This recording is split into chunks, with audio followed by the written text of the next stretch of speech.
తాండూరులో మాజీ MLA pilot Rohit Reddy BRS నేతలపై పెట్టిన అక్రమ కేసులపై నూతనంగా ఎన్నికైన కౌన్సిలర్లు భగ్గుమన్నారు. ప్రమాణ స్వీకారం చేసిన తర్వాత Tandur municipal chairman, vice chairman ఎన్నికను బైకాట్ చేశారు. వెంటనే మాజీ ఎమ్మెల్యే పైలట్ రోహిత్ రెడ్డితో పాటు బీఆర్ఎస్ నేతలపై అక్రమ కేసులను ఎత్తివేయాలని డిమాండ్ చేశారు.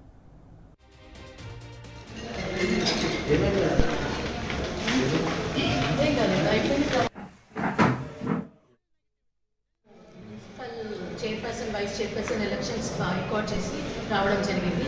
మొన్న ఏదైతే ఫలితాలను మ్యానిపులేట్ చేద్దామని ఎమ్మెల్యే గారు కౌంటింగ్ సెంటర్కి ఫలితాలు విడుదల ముందు ఎంటర్ అయ్యారో దాని ద్వారా రోహిత్ రెడ్డి గారి ఇతర టీఆర్ఎస్ కార్యకర్తలు రావడం, దాన్ని 132 సెక్షన్ కింద నాన్ అవైలబుల్ కేసు చేయడం జరిగింది.